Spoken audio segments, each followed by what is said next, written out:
Okay, Marci, like that was something special. I'm Yeah. still crying. I'm still all congested from People the always make us cry. the 30 minutes of crying, but Dr. Kirsten is amazing. Amazing. Yeah. The story she tells people will blow your mind. So Yeah. everybody's got to listen to this one. Yeah, she's doing amazing work as a human and as a therapist. The story she's going to share about the book and Seana is beautiful and informative. You can learn something about what does it mean to be intersex and how could that affect someone's life.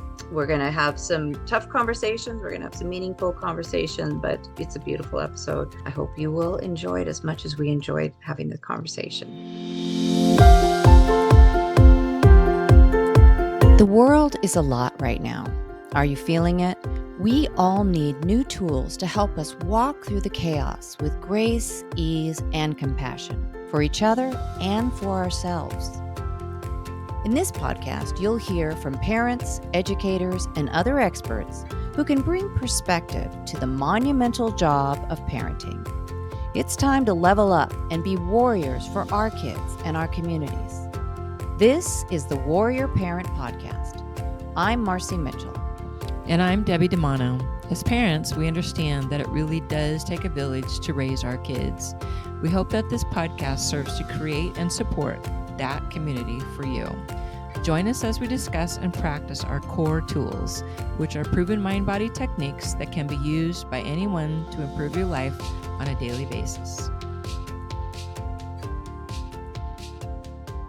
Welcome back to the Warrior Parent Podcast. We're happy that you're here joining us. And this is going to be a great conversation because we're talking with Dr. Kirsten Viola Harrison, and she's a trauma psychologist, a spiritual integration expert, and founder of Soulwise Solutions. For 25 years, she has helped individuals navigate profound psychological and spiritual transitions. I love putting these two together because for me, it's like there's no separating them, including those living with complex PTSD, CPTSD, dissociative identity disorder, schizophrenia, and near-death experiences. Her integrative approach blends clinical expertise with compassionate soul work to truly support lasting healing. She is the co-author of I, Seana, the story of a homeless intersex woman who inspired a community.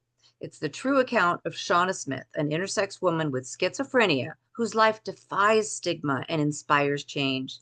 Together, they advocate for an end to outdated medical practices and a future rooted in dignity and inclusion. Whether she's speaking, writing, or working with clients, Dr. Harrison brings insight, depth, and humanity to conversations about trauma, identity, and transformation. And we could really use insight, depth, and humanity in our conversations these days. So thank you so much, Dr. Harrison, for being here. We're really glad to have you. Oh, thank you. It's wonderful to be here. Oh boy. Well, first of all, I just found out this is a local Midwesterner, so I'm super excited. Yeah. Marcy, can't you just feel the Minnesota nice kind of? I do feel a little Minnesota-y going on here, and I Yeah. don't even know what that's like. That's one That's state I kinda haven't been to. That's kind of how we roll. Yeah. So I'm excited about that. I've been doing my recon as usual, and wow, like I have notes upon notes upon notes about the topics we could discuss, but we're gonna have to pick a couple for today. Just so everybody knows, Seana, or excuse me, Seana, should I call you Dr. Kirsten, or how? Whatever you would enjoy. Okay. Dr. Kirsten, whatever. I like Dr. Kirsten. Okay, so we're gonna go with that. We're gonna go with that. But for October, Marcy and I are talking about embracing your brilliance, and I think this is perfect for you in this moment because it's not just the fact that you are a doctor, well studied, all the things, author, but what I'm really curious about is how you took all of that and like turned it into something much bigger. Right. You're not just home sitting, talking to your clients all day. You're actually are walking the walk and talking the talk. So give us a little bit about your background and then tell us how you moved into doing more of this outward social work. And then we'll get into the book, of course. Well, it does start with being a humanitarian first. And I do believe Mm, that, we're all fighting for social justice in different ways and just allowing people to have a voice. And I feel like that was always me on the playground when we were little, Uh, probably because I was in Minnesota as well.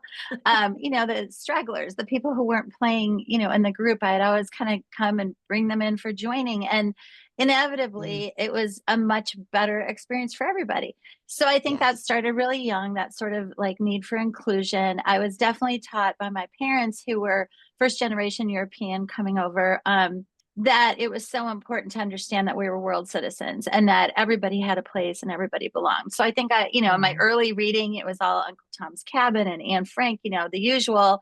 However, my dad took that to a whole nother level and has done a huge amount of philanthropy in his life. So it was a very easy kind of Mm, act to wow. follow because it was so from the heart, you know. yeah. Yeah. And Wow. then Wow. Talk kind of about warrior parents, like way back then. Most of the time we're Yes. talking yes, about our parents are like, The younger well, gen.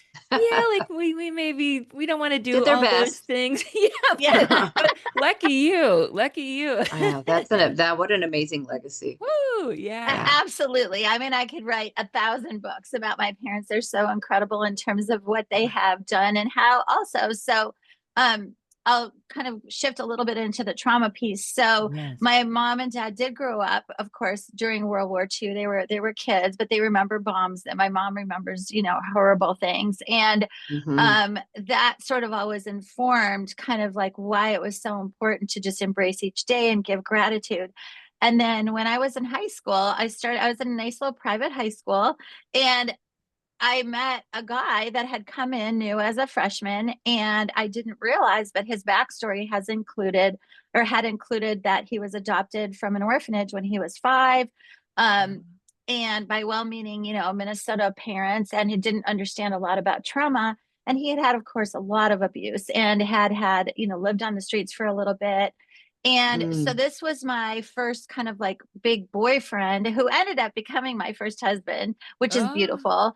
And, wow. Mm. but I really was, I had to dive into the world of understanding trauma. I did not know what half of these things that he was experiencing were. So I Right. started reading voraciously. I switched my major then when I went to college to psychology. I was at Mm. Georgetown. I was all about languages and cultures. And then all of a sudden it was like, but I really need to understand what makes people tick, not just showing up in their culture and being able to converse, but how do I understand the traumas they've been through? So Yes. that was incredible. And then a few years into that, my brother tragically died in a boating accident in Minnesota. Mm. Oh, And so my parents, of course, it shatters a family for a while until they Yeah. kind of get their groove again. But it did propel me towards the near death literature, which, of course, at that point wasn't as easily accessible. People weren't really talking about it. So I really yeah. had to go actively seek over in the back stacks, at the medical library, that one little thing that might mention it. But over time, I started attending conferences and I started really getting an understanding that we're held by something so much bigger and that it really does all make sense in the end, even though we can't fathom that right now. And I think that I Yes. Yeah. could bring all of that back to my eventual trauma practice. Yeah. And it really did help me. And watching my parents, going back to the warrior parent, watching Yeah. my parents suffer through all of that, still stay together. They've been together 60 years. They've done Yeah. Mm. so much philanthropy in honor of my brother. And they took all Oh, of that that's pain and lovely. turned it into purpose. Wow. Wow. Wow. Yeah. Yeah. Wow. So set the stage. Of course, I'm going to try to be a healer, of course. Yeah, Wow. what an amazing Yeah. story. Holy cow. I was Yeah. just reading something, Marcy and I have similar beliefs. We're both very spiritual also, but I was really Mm, what we sort of believe is you came here purposefully and then yes. you have sort of these agreements about, you Yeah. showed up on the planet to do this, to learn that. And I was just Yes. reading something about these different people who sort of show up in your life, Mm, mirrors and the teachers and the healers yes. and and all those people on your journey you just spoke of Yeah. in a matter Yeah. of 3 minutes, Yeah. including your first boyfriend, right? Who Hmm. taught you this very, very important thing. But wow, that's a big story. Well, and what you were mentioning as well, I mean, I'm such good friends with him as still, and honestly really believe that he set me on the path to kind of using Yeah. everything and becoming more of a teacher and more of a sort of joiner Yeah. and translator to people who might need extra understanding on something. So yeah, we all inform each other. I mean, how we cannot believe that is insane to me. That's Yeah. true Oh, crazy. yeah. Like, we are definitely here on the path. And I think that that is something that drew me so much to Seana, as I was getting involved in her story, as Yeah. a Yeah. friend, Yeah. because I So just saw how much positivity she exuded, even yeah. though she Mm. was living homeless. Yeah. So tell us And that story. So how did you Yeah. meet? And you're in La Jolla, by the I'm way. in La Jolla, People don't California. know, like that's a pretty nice little place down in San Diego, right? It's a Yeah. very quaint, charming seaside village with a Yes. lot of, very achieving people. Yeah. We have a lot of medical Yeah. research. Yeah. So I had moved there with my second husband, and we had a daughter, a stepdaughter, his daughter, that had special needs. And I moved there with 3 kids now. So I wanted to make sure that I was understanding what the community had to offer and how they could contribute in their different clubs and whatever. And so we started doing a lot of drives in and out of places. And we noticed this person who was hanging out at the tennis courts all the time. So Hmm. my husband at the time was a tennis pro. And so Huh? he was thinking, okay, maybe one day I'll play with her, because my husband was originally from Trinidad, long dreadlocks, Oh, yes. darker complected. And so it was kind of a natural fit, because Shauna was 6'5", super muscular, African American, and looked the part of like, I'm ready to play. I'm ready to have a solid game. Yeah. So all of a sudden, like a month later, we saw Shauna all of a sudden sitting outside the grocery store in a long blonde wig, bright pink bikini top, skirt. And we were like, wait, is that the same person? And Yeah. so I started asking people in the community, at the Starbucks, whatever, do you know her? I would really love to get to know her. And also, my husband would love to catch her, playing tennis, like in a game. Hmm. And so we started talking. I pretended I dropped a $5 bill. I could kind of tell that she was maybe Oh. struggling. I did not know she was homeless, but her endless rotation of fashionable outfits and amazing. I found out later it was all through the Goodwill. She would return one and then Oh, they yeah. would give her another. And she had done this for decades. And Oh my so gosh. it was so inspiring. So we just That's started striking up fantastic. conversation. It was fantastic. And Yeah. then one night, I was out grocery shopping really late. Don't ask me why. This is probably a God thing, right? Yeah. Yeah. Why was I out there at 11 o'clock? But that was the first time I realized she was homeless, because she was just shivering in the rain, just sitting there in a bikini top and just shivering. And so I just said, do you have a place to go? Like, do you have shelter? And she said, no, ma'am. And I was like thinking on the spot, I'm like, okay, hold on. We're going to get you over to the hotel. It's like, I didn't even Mhm. think. So Yeah. I brought her into the hotel, got her shelter for a couple days. And then I went back to the parking lot, got my groceries, and then I called the local newspaper Hmm. and just started crying. And I just said, this person, everybody in the community knows this person. She's so wonderfully enthusiastic, helpful to everybody. I cannot believe that she doesn't have a place to go. Could we run a GoFundMe or something? And Mhm. let's do something. And eventually, 10 years later, she's been housed. She never went back on the street after that first night at the hotel. Mm. I sold everything out of my closet to make it happen, because then husband, who I love dearly, was not on board with me completely supporting somebody who had no means. Yeah. Yeah. But I would just had this feeling that if we just peel back these layers of distress on the outside, then we could get to the core of what's really going on the inside. And, the rest is history. Actually, 2 years in, the GoFundMe money was running out. And so I started to panic a little bit. Like, what do we do? I could not put her back on the street. And so we put our heads together and I said, Shauna, I could maybe write your story, and maybe that would be a way to help you start to get something going. And of course, I didn't factor in middle-aged brain. I didn't factor in, 3 kids in the middle of high school. So it took a while. And then of course, COVID happened.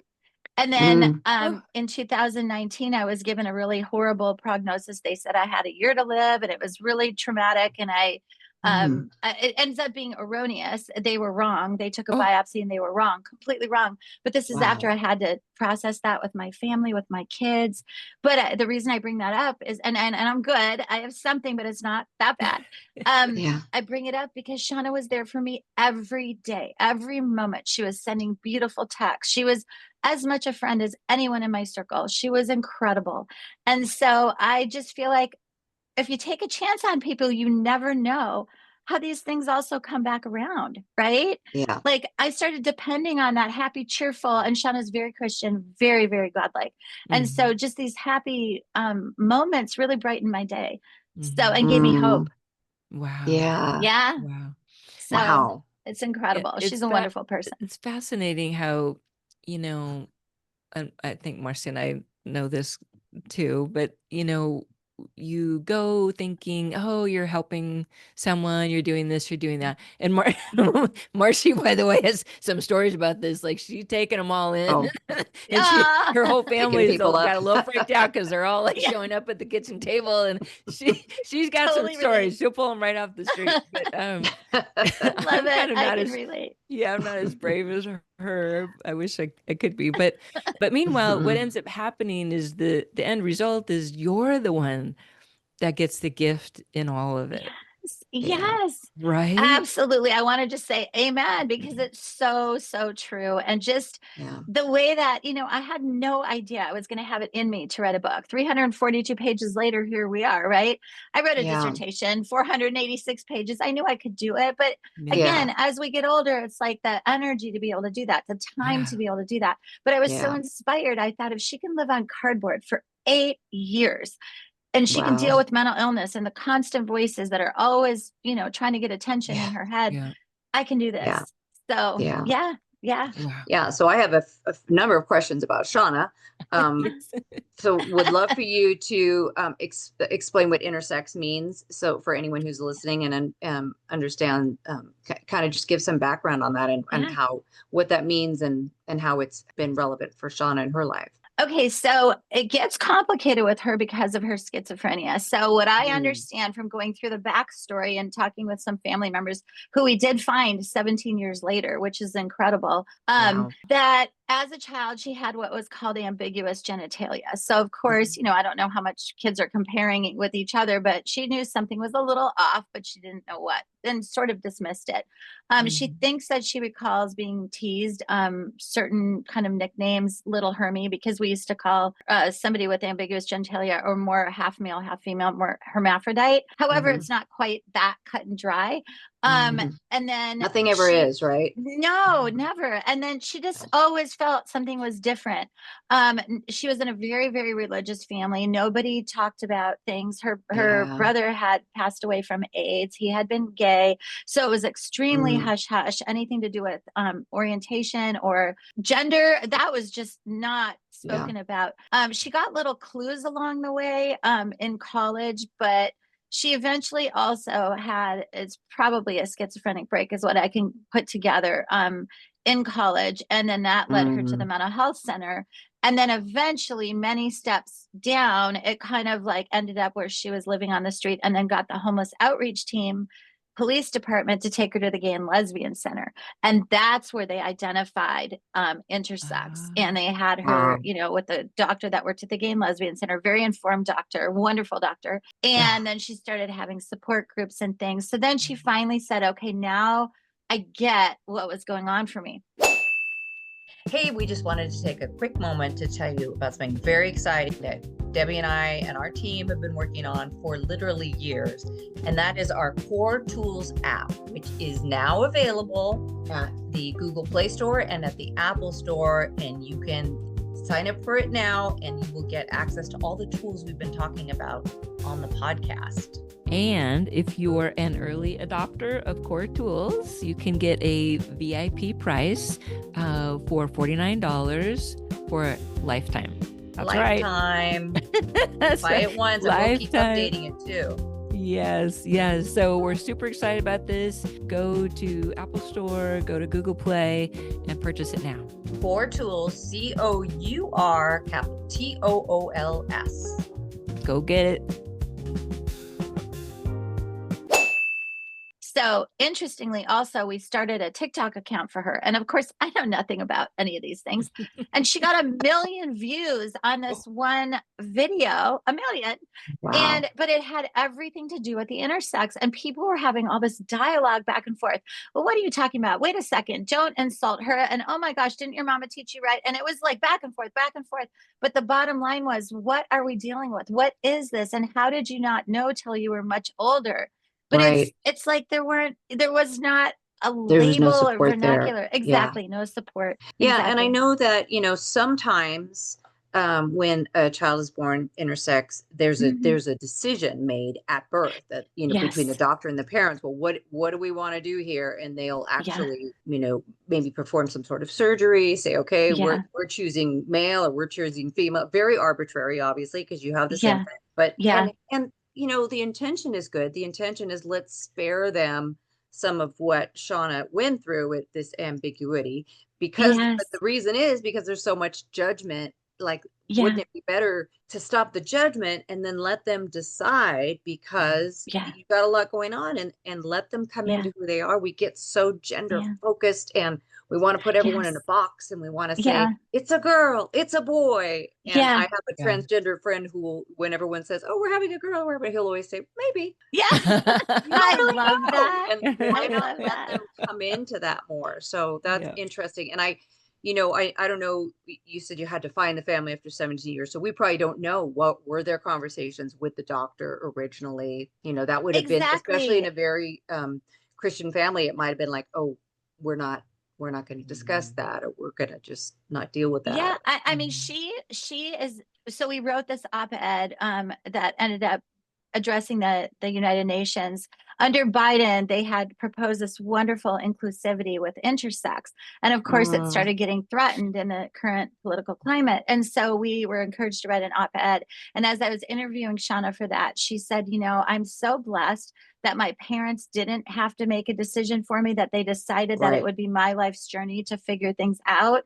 Again, they probably didn't even really know, but in certain cases, so her platform, I took her to Europe for 3 weeks to go do all the Euro Pride and all the Pride events and give some talks. And each time she wanted to have a sign that said, stop intersex surgery, because she's so, she just feels like it is up to our own journey to figure out who we really are. And that it feels so tragic otherwise. It's genital mutilation in the Absolutely. end. Just even with the best of intentions, if you think, oh, I'm going to spare them this, but you don't get to make that decision for somebody else. Exactly. And, she does iterate that many times that it really, parents are in a real bind here. Like they really do have the best intentions. And what do you do? But she says, leave well enough alone. Yes. Leave it alone. And then work towards acceptance, work towards informing people that this is fine. This happens sometimes. It's not a tragedy. It's not an abomination. It's just biology, and sometimes this is how it looks, and it's fine.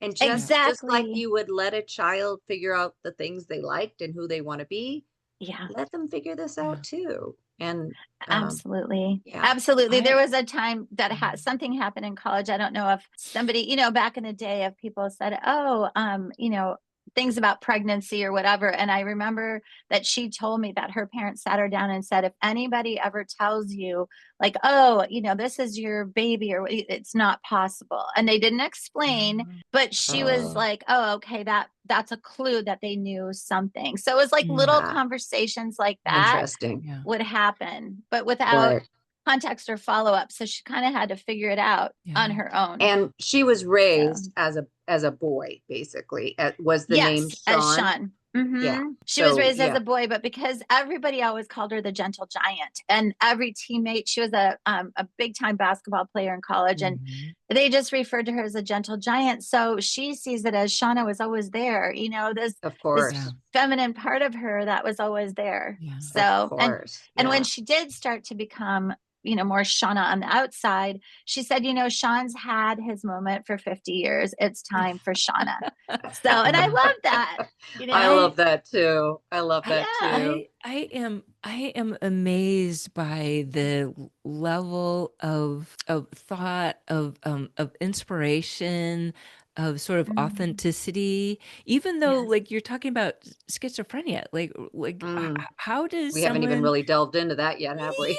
Yeah, that's a whole nother conversation because we're gonna run out of time. But I want to talk about how Shauna was able to inspire you, but then ultimately you and Shauna inspired this entire community of La Jolla, right? By showing up and essentially teaching them like, hey, Shauna is different, but we don't need to be scared. We just need to embrace her. We need to, bring her into the community, talk about that process. And so I will say, through the course of a few follow-up interviews with the newspaper, the beautiful thing was I was able to sort of say, hey, you guys, if she's doing her kind of in schizophrenia, sometimes they sort of flail around a little bit and she's sounded a little menacing. And I was like, just say, hi, Shauna.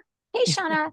And if you do that, she'll sort of like snap out of it. It's like all the medial prefrontal cortex stuff, everything kind of like snaps back in. And for a moment, she'll reorient and everything will be like, the first thing she'll say is, hi, And so because people knew her, especially the beautiful, lovely, elderly people here, oh my goodness, they've known her for decades and they've been around the block. They have wealth and they're not judgmental in the same way anymore. They've lived life and they inspired me to kind of keep trying to translate to the younger generation or the tourists who might try to throw a beer can at her because they were teasing her. I would just constantly through the newspaper try to get the word out that you know what, she's really not threatening, she's not going to hurt you. And when that's happening, it's not that common every day for her to do that, but if she does, just help her engage in a friendly conversation. Exactly. Yeah, I do think through television, through media, we are taught to be afraid of schizophrenia. And a lot of the stories you might see on TV or other things are going to be that they're suddenly going to attack or do, which and I would love for you to speak about the reality of how schizophrenia generally shows up. How does it, violence versus just the other things that go along with it. So people can know better. One of the things people are trying to do now is reframe it as just another form of neurodivergence. And I think that is more acceptable. And in fact, when we were on our trip, if people were sort of looking at her strangely sometimes, or she got a little too stressed out, that was sort of the term. I was just sort of like neurodivergence, So that's a little more palpable for people to understand that in the same way that you look at someone on the spectrum, you clearly understand they're not trying to act a certain way. So that helps. And the other thing is she has a very rare form, which I believe is dissociative schizophrenia. So dissociative disorders are very born from trauma. And schizophrenia is much more considered a biological issue with the brain. And how things communicate, like thalamic issues with the cortex, like there's so much interplay. However, with DID or severe trauma, parts split off from conscious awareness and separate from behavior based on a traumatic survival response. So Shauna has a little bit of both. And so there are times that I can kind of get in there and weave through a little bit of trauma narrative. And other times I can weave through with the schizophrenia and just interrupt the circuit. And so we were sitting in Paris at this beautiful Galerie Lafayette, and it has this gorgeous dome and it's this beautiful shopping center. And she was really agitated because some people had kind of like treated her a certain way. And so I sat down and it was a tiring day. We were both kind of spent. Yeah. And I just looked at her with kind of like those pleading eyes of like, Shauna, help me here. Like, how do I help you? Because we're both kind of exhausted. And I just looked through, I felt like I was looking at her soul. And I just said, Shauna, it must be so exhausting all day, not only to deal with the public, but internally, you're always having somebody criticize you. And she looked at me with those same eyes, like, thank you, doc. Thanks for saying that. Yeah, it's hard, but I just try to see the good. And that it's like she breaks through. It helps her to. It's incredible. People want to be seen. People want to be heard. Do. Yeah, that's such a good lesson. I really try to do that one with my son when he's, just feeling, because he can get negative and he can, and my tendency is to try to push back and, oh, you're this, you're that. But Yeah. yeah, there's magic in just being like, God, that must be so hard. I'm sorry you're having to Yes. go through that. And that looks So, like you're really struggling. and there's something in psychology called projective identification. And so it's sort of like if you're sitting in it with a client who's really stone faced, but Mhm. you're feeling super sad and overwhelmed. You're like, what is going on? I knew I was having a happy day. And it's like, that's the disowned emotion that they're feeling that they can't express. So then when I feel it and process it and then sort of mirror it back or give a compassionate Yes. response, they feel really seen and heard. And I feel like with Yeah. Seana, that was the first time I've ever looked right into her eyes and basically spoken to her voices and said, hey, guys, could you let up for a second? Like, I see Seana way back in there and she's exhausted. And it was like Yeah. something in that of me feeling beaten down mirrored back something to her. And then it just gave her strength and she rallied. So, Mm. Wow. yeah, Wow. That makes you yeah, just like, and this is your area, but like, what is going on in the brain, and yeah, these other Yes. voices, these other personalities, like they're yeah. still part of her. And it almost makes you wonder, like, were they like, oh yeah, you're right, let's give her a break? Like, Yeah. was there almost, Yeah. even though we know Listen, it's all part of Shauna, like a Yeah. self-preservation thing, saying, yes, let's I'm take a feeling breath. like yeah, angel alert, angel alert. Angel. seriously. Yes, Like Yeah. yes. like you like what are the chances of you connecting with her, who's Uh-huh. maybe the only person on the planet Earth who can have this deep understanding of what's going on with her and help her to Yeah. process? Like that's crazy. I get chills like for Mhm. the whole Yeah. 30 minutes we're having this That See, goes and I back see to that that. I see the angels as just the synchronous. I do believe she's a Yeah. bit of a walking spirit, but there's Yeah. this synchronistic placement of things. So, for Yeah. instance, I used to interview like the banker, the baker. Everybody in town would be like, I have a Shauna story for you. It was really synchronistic. And I started hearing that more and more, thinking, what is going on here? To the Yeah. point where I actually went out to lunch with one of the people to discuss it at length and then put his account in the book. And when I asked Shauna about that, she said, I always believe that something bigger is sort of guiding my feet to walk and be right where somebody needs me at the right time. And that's a reminder to them that we're all in something together. And I'm like, blown away. That is Utterly. exactly what I Yes. believe. And wow. that I reflect that back to you, having that moment when you're seeing her and you're like, what's going on here? How can I help? Like, you're staying open, just like she's staying open. What's mine to do here? How can I show Yeah, up and be part of this? And that's like, we could exactly. all be doing that. Like, let's all We look for those could. Yeah. opportunities to be like, And what's why mine do to do? some of us feel so like it was like I couldn't let this drop. It was like I Good for knew I had you. to get her Yeah. off the street. I don't know why though, because I've worked with a lot of people and helped people Right. in life a Yeah. lot, but Yeah. I've never had such a strong feeling of like Right. I can't let this drop to the point Be- where it really did impact my marriage. You know, yeah. Yeah. my kids were like, excuse me, did you adopt Shauna? Yeah. Yeah. Hello, we're over Yeah, here. Yes. Yeah. exactly. Yeah. But imagine what you modeled for your children through all of Mhm. this, Yeah. right? No different than your parents modeled for you, Yes. right? Oh, The, thank you for saying that. Yes. I was heartened at our book launching. My daughter spontaneously, she said the whole time I said, are you going to want to say anything?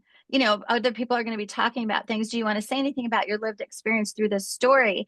And she was like, no, mom, no, mom. I have soccer practice, blah, blah, blah, right? She comes walking into the event a little late because of soccer, nicely dressed, volunteers to go on the stage, and then talks about what an inspiration it has been to see this whole thing unfold. And so I was like, she Mm, got it. Like, she got it. yeah. I know deep in my soul that she Yes. got it. So, Yes. yeah, Beautiful. it's, dang it, Beautiful. I'm crying again. yeah.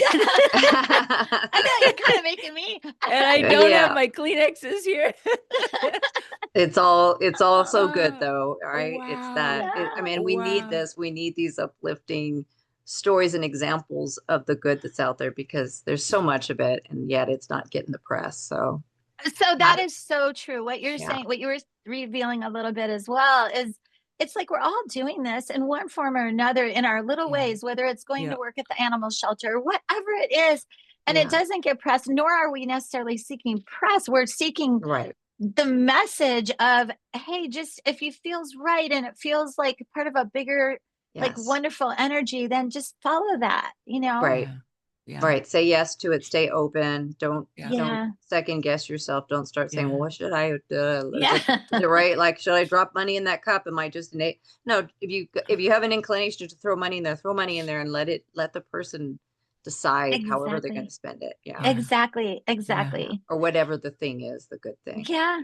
Oh my goodness. Okay, you are coming back for sure because you are like our new best friend. Right. We didn't even get to so touch on the PTSD or whatever. I know you've got lots to share. Okay, so tell us about how we find the book, because everybody wants to buy the book for sure now. So talk about that. I would love them too. We labored over all the words. Yeah. So Amazon, Barnes and Noble, they could go to my website, which is soulwisesolutions.com. And then you could read a lot more about Seana's story. And then it also has quick, easy links to the book. Yes. So, and it's Seana, SEAN/A, when you're trying to look it up, but we will drop those links for your website so people can get it there. And that'd be great. Yeah. Thank you so much. Well, thank you guys. I honestly just feel so resonant with you and your mission and your personalities, because it's all about showing up and being human and trying to understand some of the things they don't really give us a little playbook for when we're younger. Like, this is how you do this. And we figure it out, right? By following our hearts. Yeah. So, yes. Thank you. Amazing. Yes, showing up like that. That's a special story. Well, we all have them. Let's just keep continuing to live them. Yes, please. Yeah. Thank you. Well, thank you. Hey, warrior moms. As we started this podcast, we had determined that part of what we were going to do is to create a community. So we have decided to take it to another level, and we have started our own Facebook community in addition to the Warrior Parent podcast, and it's called From Chaos to Calm, a sanctuary for moms. Here's what it looks like. It's on Facebook right now. Please go and join it. And just to let you know, we're going to create our Blue Sky accounts right now. We're getting prepared as we watch this weird stuff go on in America. So we may be shifting the whole group to Blue Sky. Just be aware that we got you. We're going to start here. If this turns out to be not a safe place anymore on Facebook, then we will shift over. But what we're creating is a safe space where moms can show up and get information, get support, talk to each other about the things you're going through with your kids, the things you went through with your kids, maybe get some advice from moms, but also other experts. We're going to invite all of our guests and experts to join the group. I hope you will too. This is a place where you can show up and be seen and be heard and be safe. Mom's got you. Nobody trusts anyone more than moms. So let's do this.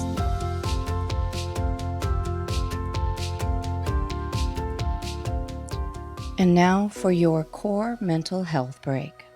This is your opportunity to take a moment to support your mental wellness, your peace of mind, your own ease and grace. Take some time every day to support your mental health. You deserve it, and it matters. Today's journaling prompt is, what I love about myself is. So get out your journal, get out a piece of paper, use your phone, and write those words. What I love about myself is, and then start writing, folks. Don't be modest. This is just for you. This is for you to acknowledge and feel gratitude for the things that you like about yourself. Start where you can, and I encourage you to keep adding and adding. Enjoy your journaling.